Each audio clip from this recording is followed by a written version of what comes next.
Hello everybody, Jake here and welcome to the hobby. This is episode 3 of Off the Top, and I can tell you the thing that's taking up the most space in my mind right now is absolutely all these crazy sales that we've been seeing in the hobby, and they're record breaking. There's constantly every single day new record breaking sales left, right, and center, and I don't mean them as much in terms of the sales themselves, but what they mean and what they represent in the hobby, because they do mean something. When you and I see all of these crazy sales, like a Bubble Mew selling for $236,000, a set of Poncho Pikachus selling for $100,000, or a Mewtube GX selling for $70,000 plus, all of these sales mean something.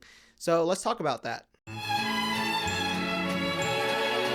Did I just steal Good Mythical Morning's catchphrase? I hope I didn't. I don't want to. What am I talking about is all these crazy sales in the hobbies. Things are getting more and more expensive, and we're seeing record-breaking sales left, right, and center. And kudos to the people that make the sales. I'm a friend of Drew, who is the previous owner of the Black Label Bubble Mew that just sold. He went on to the Card Lounge podcast. We talked about the 1 of 1 Bubble Mew at the time. That was like 7 or 8 months ago. And Drew bought that Bubble Mew at the time for $20,000. He took a huge risk buying it because I wouldn't value at $20,000 8 months ago. And right now it just sold for $236,000, which means Drew got a huge payday. He probably got like $200K or something ridiculous. Depends on, California taxes or something. He probably got a much smaller payout, but at the end of the day, it's still a lot of money. So congratulations to him. Great for him. The issue isn't with the sale itself. I think it's great that he got that huge payday. Fantastic. The issue is more on how the hobby perceives it. It's how everyone else see these crazy sales number, is that it emboldens them to make riskier plays. Suddenly, when one Black Label card sells for that price, suddenly every other Black Label card seems like they can reach the stratosphere. And now I'm seeing other vendors who are trying to chase their own Black Label Bubble Mew. They're trying to chase their own big win. They're trying to chase cards that are a $10,000 card here, but because it's super low pop and maybe super niche, but very, very desirable, there is some potential there that it could be $100,000 cards. And they're taking these bigger swings and bigger risk in the hobby when they didn't need to before, and they still really don't, but everyone's currently so emboldened and so fearless that they're willing to take larger risk. And that can also be seen from the little guys, the smaller players. There are lots of people out there that aren't chasing six-figure payouts. They're chasing much smaller payouts, but they are still emboldened by similar results. A great example of that is with Destined Rivals. Destined Rivals booster boxes are now going for $600 plus, and it's a 1-year-old set, so a lot of people are now chasing the next Destined Rivals. When a set reaches $600 within a year, suddenly it doesn't seem so crazy for other sets to be $400 or $500. Well, if Destined Rivals is $600, why can't Mega Evolution be $400? Why can't Phantasmal Flames be $500? And it's becoming less about the cards and more about the anchoring prices. And everyone's anchoring to higher and higher and higher prices because, hey, this other thing is now $600. This other thing is now $1,000. Why can't all these other products that are $100 or $200 be the same price? And it's pushing everything up, and everyone feels more emboldened by it. For example, Perfect Order is now selling for $225. Pitch Black is probably a better set than Perfect Order. Pitch Black is probably on par, if not better, than Chaos Rising. If Perfect Order is $225, then Chaos Rising should be $250 a booster box.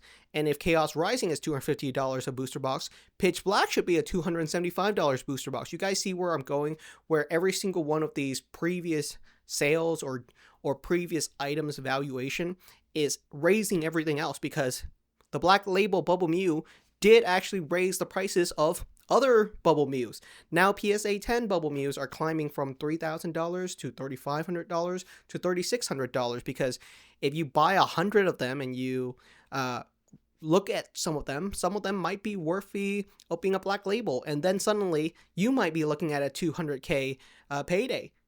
So a lot more people are being emboldened to buy just more expensive stuff. And at a certain point, all of these crazy risky swings, they're going to have repercussions. There's going to be consequences for these down the line. I don't want to be the one to get burned by it, but someone is going to be burned by it at the end of the day. There can't just be winners, winners nonstop. There has to be a certain point where someone bought a card and oh my goodness, no one else is buying that card for that price. You just bought the most expensive version of it, and no one else is going to buy the next expensive version of that card. So it'll be interesting to see when that happens. It's not anytime soon, I'll tell you that. And that's the real risky part, is that everyone is kind of like on a nice edge trying to time the market. When are things actually going to take a dip, you know? But right now, because of how strong the industry machine is in the collectible space, there doesn't appear to be any slowdown right now. So everyone just feels that emboldenedness to take that extra risky step. And they can continue to take those extra risky steps until that one extra risky step is just too far and they finally fall. But when is that? That'll be the interesting thing to see. Making deals, we do it all the time, whether you're purchasing a card on TCG Player, putting a bid onto eBay, or asking a vendor for the comp on a recent card. We're always constantly making deals in the space. Even if you're making a trade for one card to another, you're making a deal. And transactions and making deals are a big part of the hobby, and I actually really enjoy making deals. It's a personal connection, you know. A lot of times I'm willing to buy a card or make a deal with someone just because I want to build a relationship with them, build a rapport with them, because I can say, hey, you know, you and I are both collectors. I'm willing to buy this card from you so that you and I can make an introduction. Ah, I remember Jake. He bought a card from me 6 months ago. I'm going to cut him maybe a better deal on this one because we have a working relationship now. We've made a deal in the past. So I love making deals with people. I love buying cards or collecting cards or purchasing cards from other vendors just because it's fun. I love building connection, understanding what they like to collect, what I want to collect, and having more connections in the hobby is always fun. But it's not perfect. So in today's video, I'm going to share with you guys some of my tips and tricks on how you can make better deals for yourself in the future, because I've been on both sides of the table. I've vended a lot, and I've made a tons of purchases and sales by just walking around and selling my cards to other vendors or buying from them. So I want to give you guys some real basic tips. The first basic tip is don't sell yourself short. I think a lot of times when people are selling their cards, they are already anchoring their cards at 80% of market. They're already assuming, hey, my card is a $100 card. If I sell it to this vendor, he's probably going to want it for 80. You know, maybe they want it for 80, but don't anchor yourself to 80 yet. If your card is worth 100, ask for 100. Hey, my card is worth 100. Ask for that first and see where that conversation goes.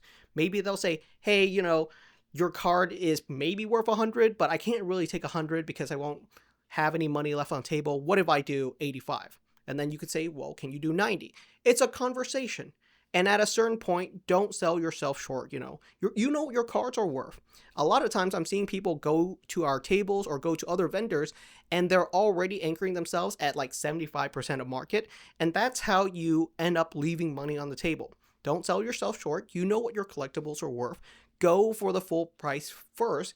In fact, if you think your card is worth more than the current market price for whatever reason, let's say you have a near mint copy, but it is really, really pristine, there's nothing wrong with asking for like 105% above market, especially if you really know what you're talking about. Maybe your card is worth 105% above market. Give it a shot. You know, throw that out there, throw that ask. Never sell yourself short, which I think a lot of people are doing. Tip number 2, I think it's really important in this hobby, especially when you're wheeling dealing, to get creative. It's so important to be creative with your deals. And the fun part about going to collectibles conventions or listing your cards on eBay is that the market is so robust right now that you are inundated with a ton of choices. You have 600 vending tables that you can talk to. If this one person doesn't make a deal with you, you have 599 other vendors who are happy to talk to you. For the first vendor, the card was way too niche. It was way too hard to sell. They didn't want to try moving it, so I couldn't sell it to them. For the second table, they loved the card. They loved that it was niche. They loved that it was unique. They loved that it hasn't been across their table in 2 or 3 months, and they were excited to talk about it. A lot of times when I see people trying to sell cards at our table to Card Lounge when we are vending, they will just hand me the card and say, what can you give me for this card? You know, They don't say anything about the card, they don't talk about it, and I really want you to start building conversation, be creative about it. Oh, tell me how you got this card. Why do you have it in your collection? What makes you excited about it? Pitch to me, how awesome the card is. When I'm selling cards to vendors, I'm talking about, oh my goodness, dude, this card is pop 200. It's super rare. You're not going to find another one walk by your table all across this convention. I've walked across this convention. I couldn't find another copy of this card. That's how rare it is. I have to make them excited about that card, building up that creativity. And I'm working towards a deal, I think you have to be more flexible in this hobby. There's just so many people that are willing to do deals with you. You don't have to take the first option that's on the table. And if that door closes, there's 599 other tables that you can go to. The last tip I have is to work towards your strength. And this is, I think, the most important part of any skill set is you work towards your strength. I'm not going to tell you to be gregarious. I'm not going to tell you to be happy. I'm not going to tell you to be analytical. Work towards your strength. If you're someone that's super analytical, know your numbers. Before you sell your cards, know the numbers, know the pop report, know what your cards is worth, know what the last 5 sales are. If that's who you are. If you're someone that's more sociable, if you're someone that's gregarious, talk them up, smooze them, talk about the cards, talk about the emotional connection. Oh, I'm selling this card to pay off my student loan debt. Can you really help me with this offer? What's your name? Your name's Ken. Build a relationship with that vendor. Try to make that connection. Work towards whatever is your strength. If you know what works best for you, go with that path. There is no going to be one perfect fit advice. I'm not going to tell you to be me when I'm doing deals because I'm not a perfect deal maker either, but work towards your strength. It depends on who you are, what kind of deal maker you are, but whether you're a vendor or a collector or you're making deals, work towards whatever you know is best for you. If you're someone that likes to play it safe and you're focusing on just recouping as much money as you can or making sure that you don't ever lose out on a deal, that's okay. Work towards building the safest options that you can. There's been plenty of times when I was able to sell cards to vendors where I've been able to sell cards at 95% of market, 98% of market, 100% of market. I've been able to get 100% value on my card selling it because it was a card that a vendor really wanted. I was able to show him a card that he couldn't find himself. So at that point, I'm basically the vendor selling to them. And that can absolutely be you too. So don't feel like you're stuck selling cards at 75 or 80% of market. The market is so attractive right now and so strong. Anyone can get really good values from their collection. So yeah, either you're a vendor or a collector, we're all making deals. And I love making them. I think there's absolutely an art to making a good deal. So let me know what your thoughts are. Thank you so much for watching, and I'll see you guys next time.